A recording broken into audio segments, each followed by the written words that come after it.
Hello all, I'm Colette and welcome to Witch Ways. I'm here today to talk about a simple winter solstice spell that you can do to honor the trees.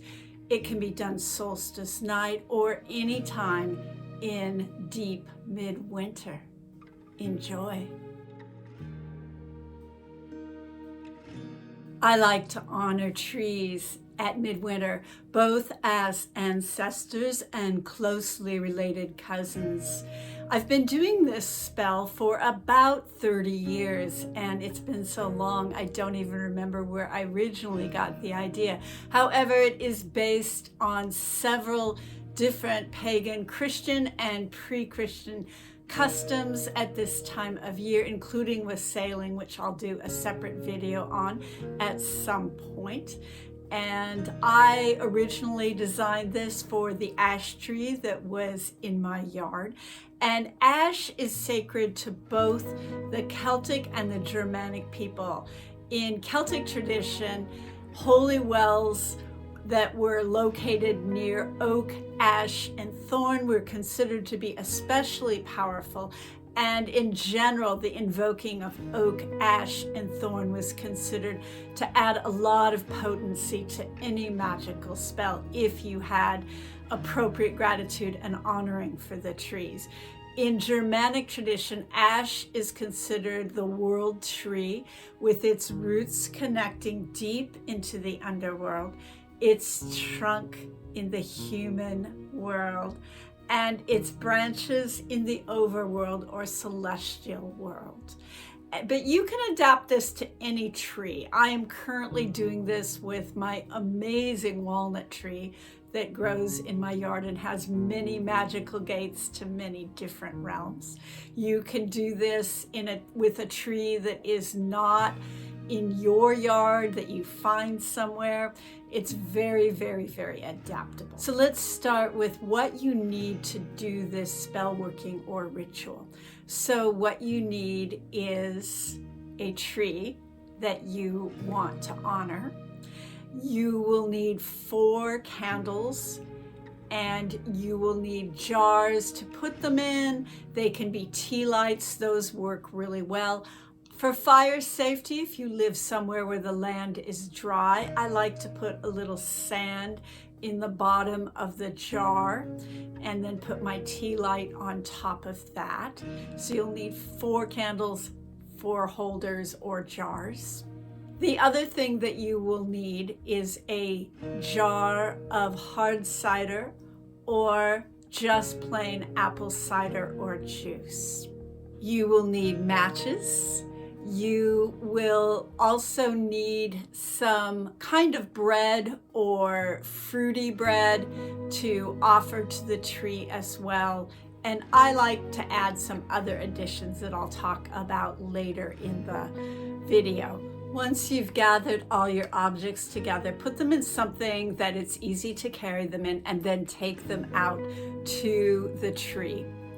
And take a moment to ground deeply into yourself and into the earth, and imagine that below you is the earth rising up and holding you in a container, and that above you is the sky reaching down and connecting with the earth at the horizon to hold you and your magic and intention in a perfect circle of protection and safety.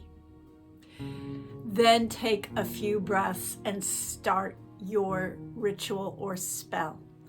So the purpose and intention of this spell is to honor, celebrate, and bless the tree that you have chosen.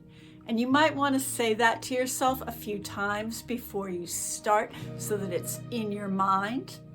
So once you're holding that intention, then start by placing the candles.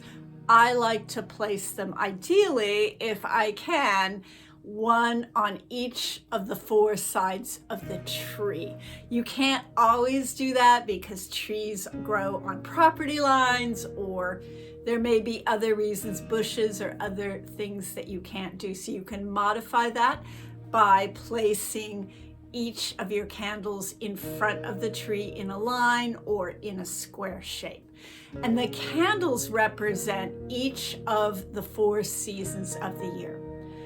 Once you've placed your candles, take a breath, holding again that intention in your mind, and light each of the 4 candles, visualizing each one as a different season and asking for blessings and protection for the tree, and that it grow abundantly during that season, that it survive and thrive, which is often what I say to my allies.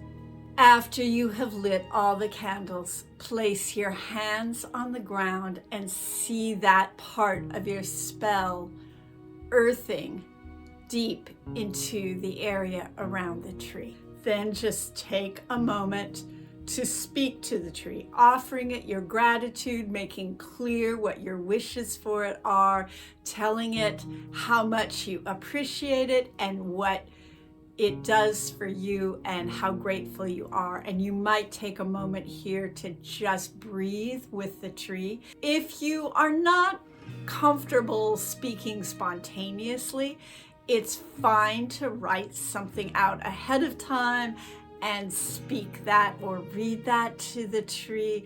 But if you can just speak from your heart, that is always helpful. Then place bread or fruit cake or fruited bread, whatever you have. Even dried fruit is nice, either on the tree somewhere or around the tree.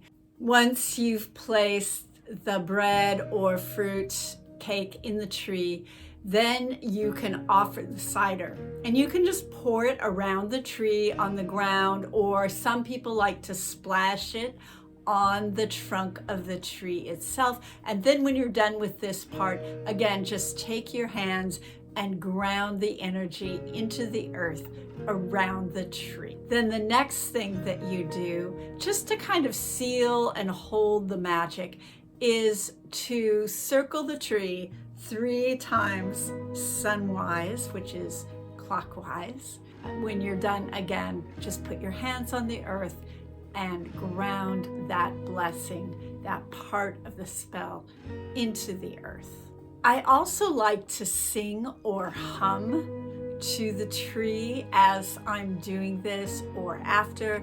Sometimes I tie ribbons on the tree in appreciation. Also, sometimes I put non-glass ornaments up on the tree. And there's a lot of ways that you can adapt this and make this working your own. A few adaptations that you can try is to trace that circle on the trunk of the tree with your hand 3 times if that feels right to you, or if you can't walk all the way around the tree for some reason. Another thing that you can do if you need to be more discreet, or it's very dry where you are and you can't safely leave candles burning outside until they burn out, is to light the candles indoors in a window that faces the tree, and then just discreetly make your offerings outside. This all can be done at night because the power of the night is strongest at winter solstice. It's the longest night of the year. And this year, the Capricorn new moon falls very close to the winter solstice. So it's the power of the dark is very strong right now. And you want to really call on that and honor that darkness. It is, in fact, the place where we rest and slumber, dream and vision, and are nourished. I want to stress that, again, you can adapt this ritual to work any way that seems right to you. When you look at these traditions of honoring trees, they were celebrated from any time from around winter solstice until mid-January. And people had regional variations in every small hamlet or village. If you like my content, be sure and hit the like and subscribe, and maybe consider hitting the notification button. It really helps with the YouTube algorithm. I'd love to hear what you are doing for winter solstice this year and what traditions you especially enjoy. And you might also consider checking out my Patreon page and seeing what kind of content and benefits I offer there. Okay, everyone, as always, stay safe and be well.